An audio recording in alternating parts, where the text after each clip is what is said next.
Hello and welcome to another edition of the China Global South podcast, a proud member of the Sinica Podcast Network. I'm Eric Olander, and as always, I'm joined by CGSP's managing editor, Cobus in Cape Town, or are you still in Johannesburg? No, I'm in Cape Town. Back in Cape Town, beautiful, lovely Cape Town. And we're coming to you today at the end of what's been a very busy and eventful past couple of days here at the China Global South Project, covering the Shanghai Cooperation Organization summit that just wrapped up in the northeastern Chinese port city of Tianjin. Cobus, I have to be honest with you, I didn't really expect very much from the SCO summit because this is a group that's been around since 2001. Really has very little to show for what it's done. In terms of branding, you've got the BRICS, you've got any number of organizations, you've got all these other Chinese initiatives that are going on, and the SCO just kind of languished out there. But this summit was actually quite eventful. More than 20 heads of state and government were there, also 10 international organizations, including the United Nations, the Association of Southeast Asian Nations, the CIS, the SCO Secretariat, and the Asian Infrastructure Investment Bank. All together at the end of this two-day, whatever you want to call it, summit, this gathering, 24 documents were approved by the SCO. The main one, of course, is the Tianjin Declaration. And there were three main points that were in that one. And Cobus, I'd love for you to reflect on some of this. Commitment to a more equitable, multipolar global order. That is Chinese for we don't like the U.S. Enhanced security cooperation and condemnation of terrorism. That satisfies a lot of the SCO members who are dealing with terrorism. And economic integration, financial independence, and institutional expansion. So those were the three main tenets of the Tianjin Declaration. Also some very interesting side points in this massive declaration, focusing specifically on Israel. There was denunciation of what Israel is doing to Gaza. And let me just quote from this. Member states express deep concern over escalating Israeli-Palestinian conflict, strongly condemn acts causing civilian casualties and humanitarian disasters in Gaza, call for comprehensive, lasting ceasefire and unhindered humanitarian aid. Cobus, what makes the references to Gaza so interesting is, if you recall, back in June, the SCO tried to do a statement. Well, they did issue a statement, but they did it. This was on the U.S.-Israel attacks on Iran. And when they issued that statement, India was not in the room. And that was very surprising. The Indian External Affairs Ministry then had to issue a follow-up statement saying, hey, guys, we weren't in the room. Now, that was back in the day when India's relationship with the United States was very different than it is today. Israel and India have had a close relationship. Things have changed now. India went along with these statements on Iran. And there was also, just very quickly, an update to that statement on the U.S.-Israel attacks on Iran. India joined other SCO members to strongly condemn those attacks. Again, maybe a reflection of the deterioration in U.S.-India relations that is having an impact on Israel. Before we get into the details of what was done, let's just start with your impressions of what you thought from the summit, your takeaways from it. And we, again, and we're talking also about the bilaterals between Putin, Xi, and Modi and Xi. Give us your big overview take. As you say, I think it's a more significant gathering, I think, than a lot of people, I think, assumed. In the first place, it really, the optics of it was very striking. It's not only that they were all of this hugs and smiles and walking hand in hand and being in the same like limo together and so on, between Modi and Putin, and kind of very warm receptions with Xi as well. All of this was happening as Western Twitter was melting down around a whole bunch of rumors around Donald Trump's health. So it was an interesting moment for that. But I think more substantially, it also really kind of moved forward I think China as the center of a vision of what a different form of global governance could look like. And of course that that was just bolstered, of course, by the situation in Gaza, where, kind of it's not only a full genocide, it's now also circulated by the White House another kind of like crazy AI prospectus of, of flying cars and futuristic cities on, essentially ethnically cleansed land, so it's this kind of, in the middle of this kind of like vision of, I think very much a very broken and limited kind of Western-centric order. There was this kind of like laying out of an alternative non-Western vision, kind of which I think was, it was very striking timing for that. Yeah, that was one of the comments that I made in some of the interviews I did with the media, which was that we got a peek now at what a post-American-led international order is. And then when I posted that comment on LinkedIn, people said, well, what does that actually mean? And it means where that for the first time since the late 1950s, the United States is not setting the rules, setting the standards, writing the rules, creating the framework for international economic security and global governance. This is, again, a very new stage of history that we're in, and absolutely fascinating. It's not to say that Xi, Modi, Putin are going to completely take over and the West is dead and it's all going to hell. It's just going to start changing. And we're seeing that right now. And one of the other big takeaways, Cobus, that I'd like to get your take on is just the fact that there were more than 20 countries that were there, particularly the Southeast Asian countries showed up for the first time. Now, Prabowo Subianto, he canceled at the last minute because of massive unrest that's happening in Indonesia right now. But we had Vietnamese Prime Minister Chin. We also had Malaysian Prime Minister Anwar was there. And that's significant because now when you look at the map of the member states of the Shanghai Cooperation Organization, they basically ring all around China. So we've got Southeast Asia, you've got South Asia, India, and Pakistan. Then you've got the Afghan-Iran corridor leading into Central Asia and Russia. That's interesting to compare against a map that we distributed, I think it was last year, that showed the lattice work of U.S. security partnerships that also surrounded China. And Xi Jinping at one point expressed his frustration that China does feel surrounded. And so it's interesting just to compare the new map of the SCO with, again, the U.S. security relationships that do encircle China in many respects. What is your sense about this expanded presence of Southeast Asia and the observer states that came along? It seemed to me like they, in the first place, it's a form of insurance policy, I think. It's like just, in the moment, I think a lot of these countries can't afford not to have a friendly relationship with China. And I think the countries that have positioned themselves, as part of a U.S. alliance network set up as a kind of a frontline bulwark against China, the way that I think the Philippines has been positioned, is increasingly feeling very. They're feeling very isolated. I think the fact that all of that kind of like positioning that the Philippines has gone through didn't by its even, like an exemption from tariffs, I think, kind of was notable. I think some of the shifts we're seeing in possibly India. I mean, India is a very complicated actor, so who can say what's happening, kind of on the inside, but from the outside, a similar shift seems to be happening on the Indian side. And even though they are as they are here, like as they are in Tianjin, kind of like shoring up these relationships, they were also shoring up possibly anti-China relationships with Japan in the same week, right? So that's always kind of India's MO, I think, is, kind of playing all sides at the same time. But at the same time, what is clear is that there's no way of neglecting the China side. Like the China side has to come first, I think now, because it just is an insurance policy.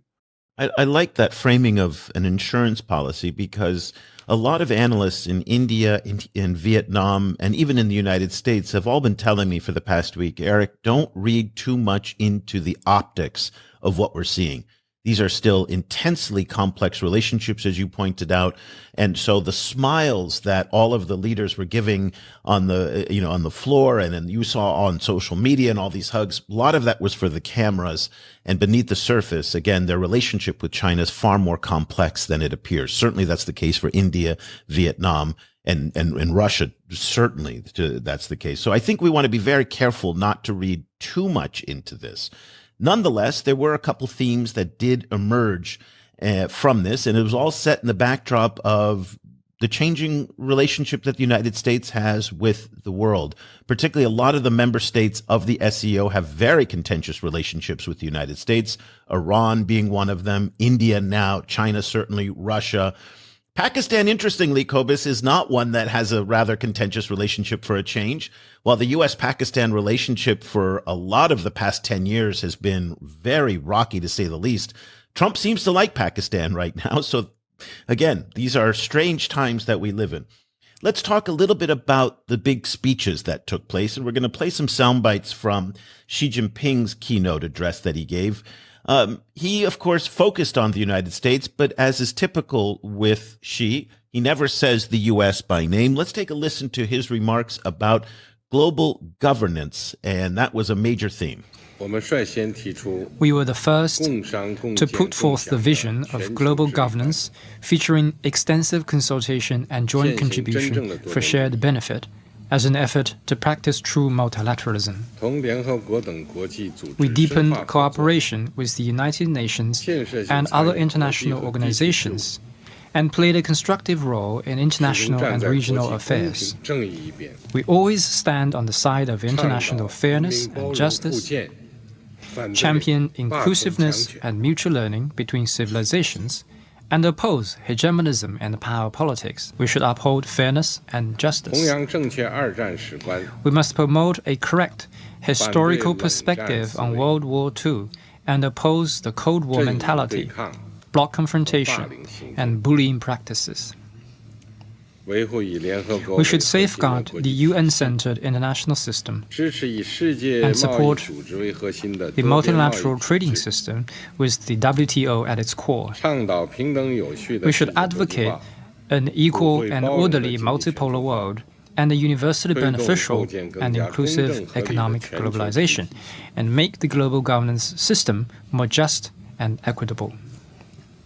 So that sounded pretty bland and boring, but there's a lot of coded language in there that is specifically directed at the United States. So the references to the multipolar system, that is in opposition to what the Chinese feel is unipolarity from the Chinese. The reference to hegemony that the Chinese long accused the United States of doing and engaging in. Also the reference to supporting the United Nations and multilateral systems like the WTO.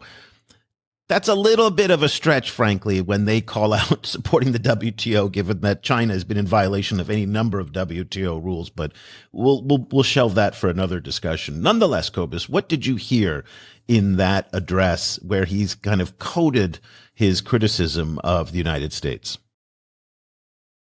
It was interesting for me that China is now this kind of strongest defender of this kind of rules-based multilateral order, after years of the US kind of positioning itself as a defender of that order. I think it was interesting, both this, his speech, and then the larger comments about the global governance initiative we'll get to. We're going to get to I think was an acknowledgement that the UN system both is fully dysfunctional, and yet it's still remains the only real kind of global democratic institution, right? Kind of like there is no other space in which the opinions of global South countries actually get a vote, or where their opinions are actually even heard. There is no other such space. So in that sense, I think what I read from this is a kind of an illustration of a point that I've been making more often recently, that I don't don't think the future of geopolitics is a US-China split. I don't think it's an East-West split. I think the East-West split is embedded within a much more fundamental, much larger North-South split. And there I think China is to a certain extent simply articulating a wave of kind of anger and resentment, I think, coming from the global South about the mismanagement of global governance under Western leadership. And so China, I think, is to a certain extent a lucky bystander, kind of like riding that wave and, kind of, and positioning itself as the articulator of that position. But I think the position is much more widespread. And I think there is growing disgust, I think, with kind of where the West has ended up, on climate, on human rights, on global governance, on corruption, on every single metric. The US is not the US, the West has failed. And so the combination of leadership quote unquote, and or hegemony, as it's kind of lived out in this kind of global system, I think is reaching a kind of a crisis point. So I think there's going to be, this is an early example, I think, of what is going to become a much broader kind of like pushback, I think, right across the world. Yeah, it's interesting what you say, because last year at this time, U.S. Secretary of State Antony Blinken was traipsing around the world talking about how the U.S. is the guardian of the rules-based international order, and it's China that wants to mess everything up. Remember that? And that was his selling point. And then Ursula von der Leyen saying same thing, that it's Europe and the U.S. and the West that want to preserve the rules-based international order. So we've had a flip here. U.S. Secretary of State Marco Rubio today saying that the rules-based international order has not served the United States well. And so that's why the U.S. is abandoning it outright.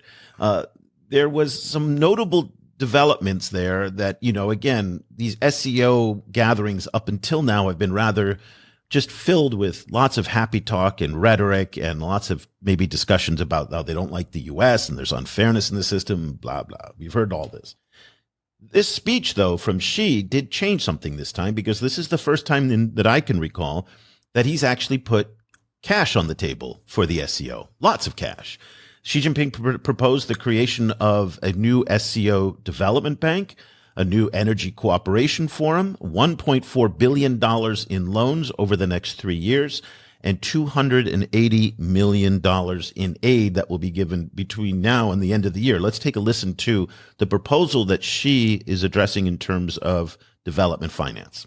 China has always focused on taking real actions to ensure better development of the SCO. Going forward, China plans to implement 100 small and beautiful livelihood projects in member states with such need. It will provide 2 billion RMB yuan in grant to SCO member states within this year, and will issue an additional 10 billion RMB yuan in loan to the member banks of the SCO Interbank Consortium over the next 3 years. Starting from next year, China will double the current number of SCO-specific scholarships.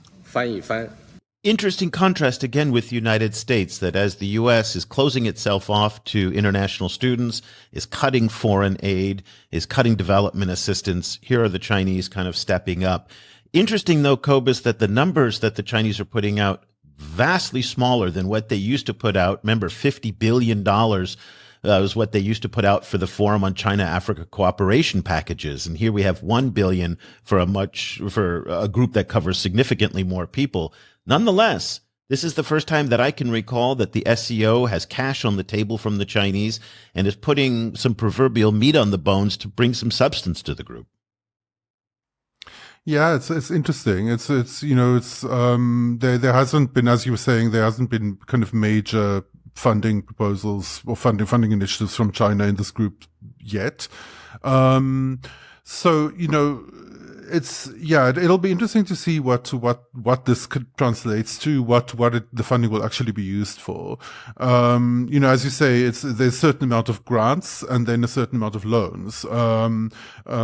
Much larger, number of loans is much larger. So it'll be interesting to see how this then fits into Belt and Road projects, for example, and so on. Like what specifically they'll end up using it for.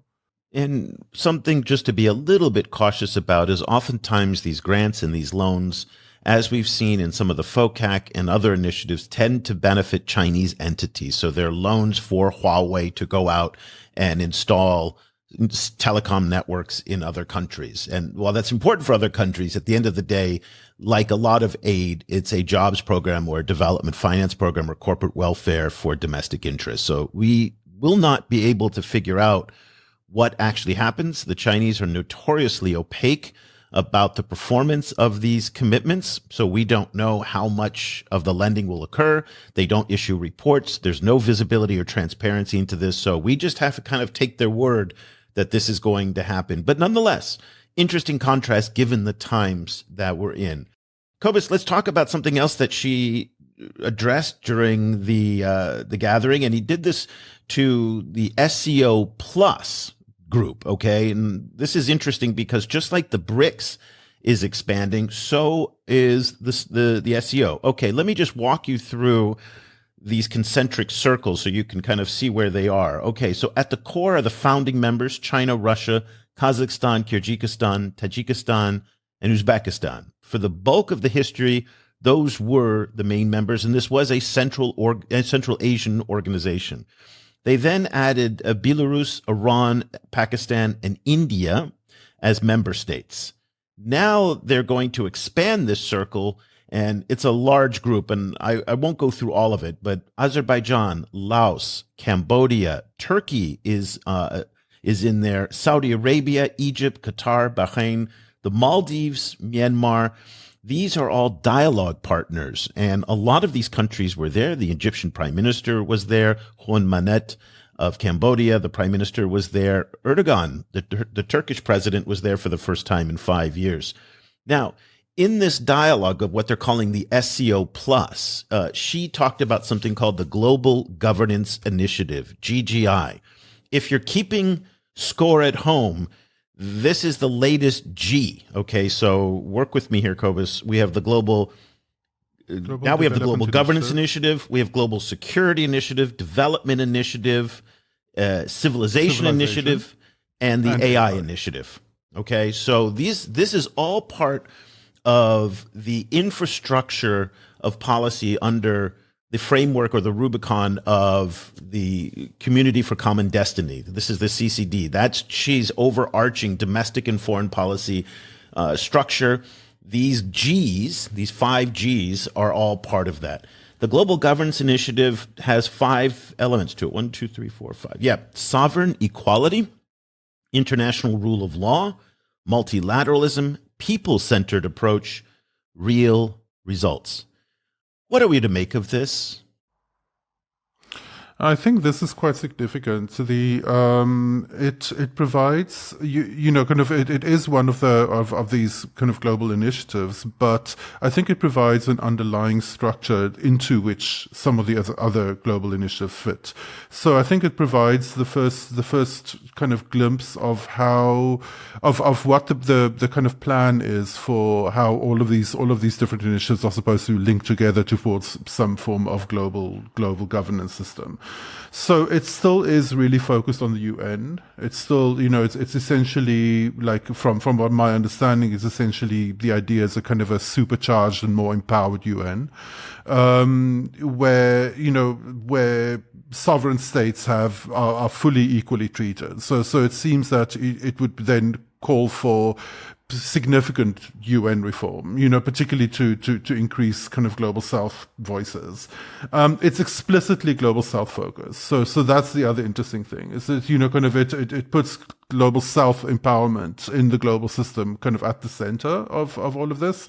And then development, security, kind of digital governance and kind of conversations between civilizations, are then these kind of like these systems, like sectors that fit into this wider kind of view of a reformed global governance system. So it's all very vague, it's all very kind of broad strokes, but at the same time, it becomes essentially the only kind of other, competing vision of what a post-reform global governance system would look like, considering that, what's essentially coming out of beyond general kind of lip service to Africa being the future, kind of there's like what, nothing of the kind is coming out of any kind of like real development or real reform vision is coming out of Western circles. I think Western circles are essentially happy with hegemony, right? Kind of that's how they like it. So, so in this sense, this is a very interesting kind of like counter vision, albeit quite vague. So, so we'll have to see kind of how that actually shakes out. This focus on governance I thought was interesting. And now I said in one of my comments to the press, I said that they're saying the quiet part out loud.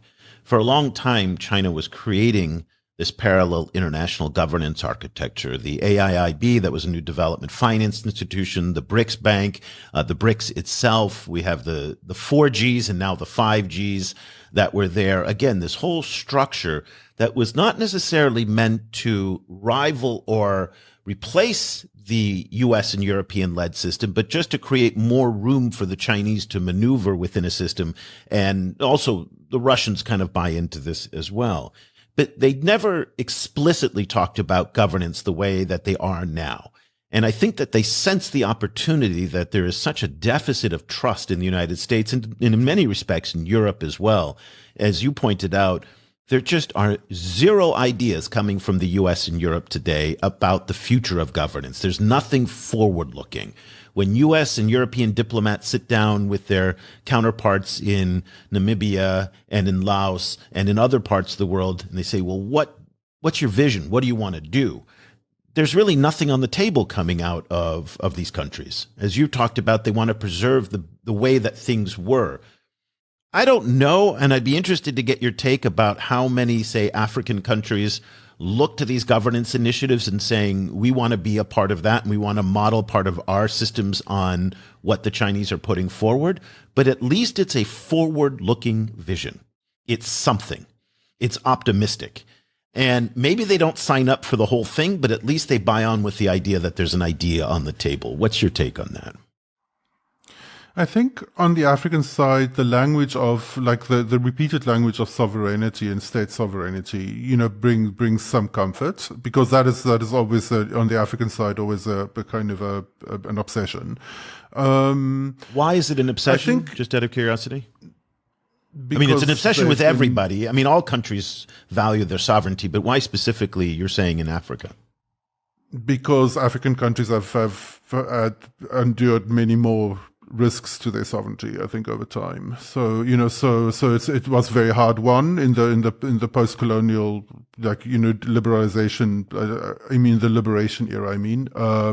And since then the states have been badly treated by the international system. So there's been loss of sovereignty as well. So I think so that's I think would be important for them. I think the kind of specific reforms are still at such a vague level that I think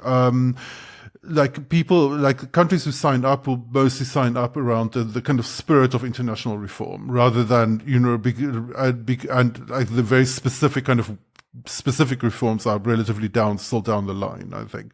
The way it's been framed also emphasizes that they would have a voice in the reforms. So, which is another thing that they would want. So, so I think in general, I think at the moment it's a relatively low cost thing to sign up to, I think, for global South countries. I think, it also comes against the larger messaging, around, I think the kind of Western support of Israel in Gaza is sending a larger message, I think, to the global South. And I think that is being, kind of a larger set of messages around the limits of Western human rights thinking, about the limits of their opposition to genocide. So I think, I think beyond the specifics of the Gaza crisis, I think the larger impact has been a very rapid erosion of any kind of bona fides on the Western side. So I think de-risking from Western power, kind of is an increasingly, kind of like urgent kind of like issue in the rest of the global South, far outside of the Middle East. And, and so this kind of talk about global governance reform, global systemic reform and so on, fits, lands in kind of in that kind of space where trust in the idea that the West would has any kind of universal kind of human rights agenda at all, I think is largely kind of falling off the table, because of the larger implications of Gaza. But how do you reconcile, and I'm not asking you to defend the SCO here, but you're obviously a very big critic of Israel for what it's doing in Gaza, understandably. But at the same time, the SCO silent on what Russia's doing in Ukraine. And it just seems a little bit hypocritical. And of course, South Africa comes under very similar criticism as well for calling out Israel's atrocities in Gaza, but staying silent on what Putin is doing in Ukraine. How are we supposed to reconcile those two? I think, it shows, I think that, as you frequently say, principles are subject to circumstance. And I think that remains true.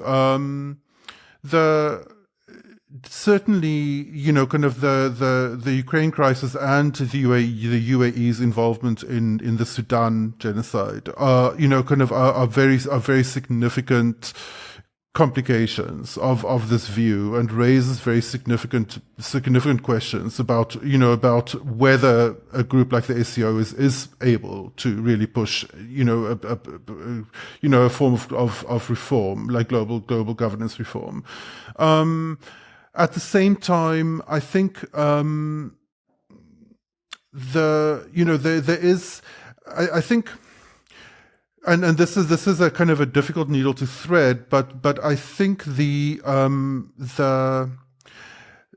Gaza, I think, has an interesting kind of devaluing effect, not only on Western bona fides, but on the entire language of Western rights and international law governance, from the Second World War to now. So I think in that sense, there's no comparing of genocides, there's no comparing of atrocities. They're all horrifying, but in some ways, I think Gaza has a larger kind of systemic knock-on effect in terms of forcing a systemic rethink of what global governance is going to look like, because the language of post World War II governance has been so damaged, I think, in the process.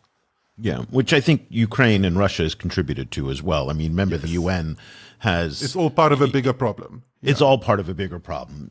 So in addition to everything that was going on with the SCO as a multilateral group, which was the Monday sessions, on Sunday was really a day reserved for bilateral meetings. And in typical Chinese fashion, whether it's Xi Jinping or Chinese Foreign Minister Wang Yi, they like to do this kind of speed dating type of bilateral gatherings. So on Sunday alone, Xi met with more than a dozen leaders from the Maldives, Nepal, Kyrgyzstan, Azerbaijan, Belarus, Cambodia, Egypt, Kazakhstan, Turkey, Vietnam, and Armenia.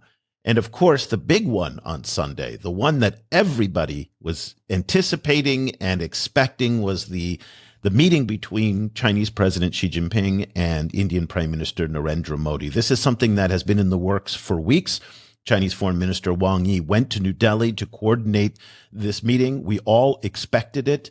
It was again, a big step forward in the reconciliation that's been underway between these two countries for the better part of a year. A lot of the coverage in the United States, predictably, where main character syndrome is a problem, said it's because of Donald Trump and the implosion of the U.S.-India relationship that Xi and Modi are getting together. Most India analysts and China analysts would disagree with that, saying it certainly is a factor. But at the end of the day, both countries have a vested interest in de-escalating their relationship. This was very big. They agreed to very vague promises to de-escalate and demilitarize parts of the border. They didn't give any specific details on that. Modi did announce that direct flights are going to resume, something that we also had expected. And it looks like, in the way the Indian media was framing it, was this is a reset of the India-China relationship. What was your takeaway from the Modi-Xi meeting?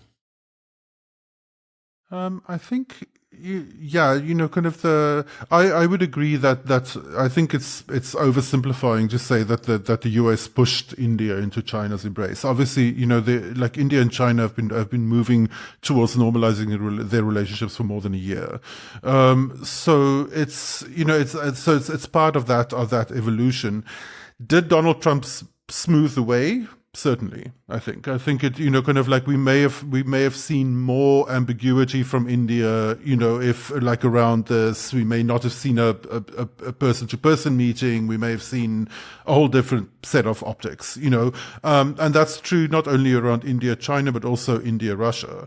I think, but that said, I think it's part of a much larger story, of course, which is the normalization of the relationship between two Asian superpowers, which I think ends up being very bad news for Western power, right? Kind of like in the larger kind of sense, as that cooperation and also the closer coordination, albeit always fractious, but the little bit of closer coordination we've seen earlier this year between South Korea, Japan, and China, that was even more notable in some cases than, so these are all, all signs that Asia is, shifting, that they're not, that they're trying to find ways of working stuff out between them without involving, kind of Western involvement.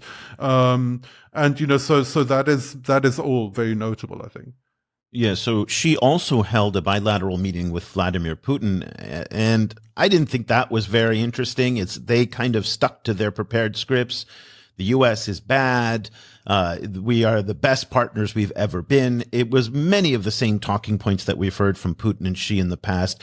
Nothing near the importance of what we saw from the Modi-Xi relationship. Apparently, whatever happened in Tianjin did get under the skin, predictably, of U.S. President Donald Trump. He took to Truth Social.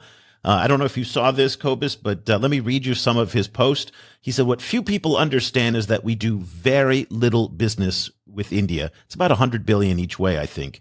But they do a tremendous amount of business with us. In other words, they sell us massive amounts of goods, their biggest quote unquote client, but we sell them very little. Until now, a totally one-sided relationship that has been for many decades." And then he goes off to say it has been a totally one-sided disaster. So that relationship doesn't look like it's going to repair anytime soon. We have to talk about the video. Okay, you know what I'm talking about. I posted this thing up. Okay, so there was a video of one of the reception rooms, and try and picture all of the leaders with their translators. No press, as far as I could see, were there. So it was not a public event. There was a camera, from what we best can deduce from Chinese state media, that was there. Modi and Putin come walking down, beaming with a smile. Modi is holding Putin's hand, okay? And they walk straight up to Xi, and the three of them, in view of the camera, have this kind of laughing, joyful talk. Again, was this choreographed or was it improvised? Who knows? Does it really matter? The message that I took away from this was, and I wrote this in my column, F you, Donald Trump. That's what the message was. That's the only thing I could think that, I mean, it was literally to kind of say, if you thought you could pressure us into submission, either through these Truth Social posts or through your tariffs. Remember, India now has the second highest tariffs behind only China, 55% for China, 50% for India. And Modi seemed to say, F you, complete F you. And if you wanted me to back away from Russian oil, I'm holding this guy's hand. That's what, I mean, the optics were just stunning. That video, and just last interesting points here. That video must have been shot by Chinese state media because nobody else would have been in the room in that circumstance. Chinese state media did not broadcast that video anywhere. I looked up and down Chinese media. I looked on broadcasts. I looked on Weibo, on WeChat. Nowhere did I see it. However, the Kremlin put their watermark on it, and Narendra Modi put it on his official YouTube channel. So clearly it was distributed to those two administrations to disseminate. Interesting media messaging that's going on here. Again, hard to tell, improvised, intentional, strategic, accidental, whatever it was, I think it was very powerful. Yeah, I mean, kind of I couldn't but compare it to those pictures of Ursula von der Leyen and Macron and so on sitting in the hallway waiting, kind of as if in a doctor's waiting room waiting for Trump. The point that I think that it makes that, like, who knows how much real fun was had at the SCO, but then no one has fun while spending time with Donald Trump. So, so it was, as you say, it was this kind of very friendly, warm, BFFs forever kind of optics. Like someone on Twitter said that it reminded them of three uncles at an Indian wedding that already have kind of like property disputes lodged with the local court, but here they are all hugging anyway. So that was kind of the vibe it gave me. It was very performative. It clearly papered over some of the very real disputes between them, but who cares? Because, here they are anyway. And we are at a moment of peak optics. We're at a moment where facts have officially been devalued. They're not even in the conversation anymore. It's about narratives now. Everything is about narratives. So everything is about narratives. And others can play the narrative game too, right? Kind of, it's not only Trump. So, it will now be interesting to see how the Trump administration responds. I assume more tariffs probably. Well, maybe, yeah. One other of the major optics was Modi, separate from this video, embraced Putin, so hugged. And there were pictures of this, and the best tweet that I saw on this, or post on X, whatever you call it today, was from one of India's most famous TV presenters, TV anchors, and she said, showing the picture of Putin and Modi hugging, somewhere in Washington, a think tank submitted a funding proposal. Which I thought was a great kind of caption for that. And that's where we are. So the optics, very powerful. I think for me, when we reflect on the takeaways from the SCO, the substance, who knows? I think, $1 billion of loans across 20 countries from the Chinese, not so much. The optics, the narratives that you talk about, we are in this age of memes now, very powerful. Very, very powerful. And this was, to me, a much more substantive SCO because of the optics than the substance, even though the substance was more important this time than it has been in the past. What's your final thoughts? I think it's easy to get hung up on the optics, and because we know why the optics are important. But I think the way that, like, just tracking the announcement of these global initiatives over time, and just seeing how they are, how the different ones are positioned in the larger context of the GGI now being announced. I think this is a lot more substantial than I think a lot of people would assume, because it's very easy to kind of glaze over when you read these documents, right? Because they all sound alike. But I think we'll, and who knows what will happen, but I think it, even if no actual reforms happen along the lines of the GGI, I think China putting it out there as a kind of a global plan is already significant. It already kind of like shifts China into this kind of like architect role, kind of that it kind of like sees itself in, and I think in the context really kind of like really exposes the limits of Western kind of governance vision, which really is very centered in the global north and has very little to offer to the global south. So in this sense, it's the fact that China is kind of like setting out an actual global south inclusive kind of governance plan out there, albeit extremely vague, is a real significant thing. I think that people who are interested in this stuff will have to grapple with, I think. Well, we're going to bring you a lot of expert analysis on this. Let me just give you a preview of some of the guests that we've booked just over the next 3 to 4 weeks. We've got Jabin Jacobs, who's one of the top India-China scholars, who's going to be with us next week. And we've got 2 India-China scholars coming up. Also, Dylan Lowe from Nanyang Technological University in Singapore, who's an expert on Chinese foreign policy. He'll be joining us. And Brian Wong from Hong Kong University, also an expert on Chinese foreign policy and international relations, will be joining us as well. So we're going to be bringing you this analysis from a lot of different perspectives here in Asia about the SCO and all these different things that Cobus and I talked about today. Cobus, thank you again for your time today. If you'd like to follow all the great work that Cobus is doing, go to ChinaGlobalSouth.com. And then you can see all of the articles and the coverage. And if you are a subscriber, you'll get Cobus's daily email that he writes. Both of us write it. I do it on Mondays. Cobus does it for the rest of the week. And I'm just so proud of it. And I just want more people to actually check it out. Go to ChinaGlobalSouth.com/subscribe.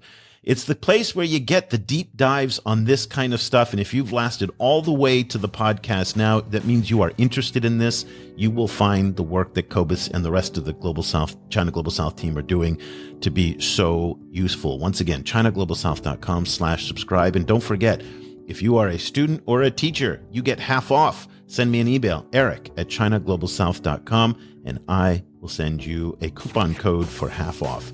So that'll do it for this edition of the China Global South podcast. For Cobus van Staden in Cape Town, I'm Eric Olender. We'll be back again next week with another episode. Until then, thank you for listening and for watching.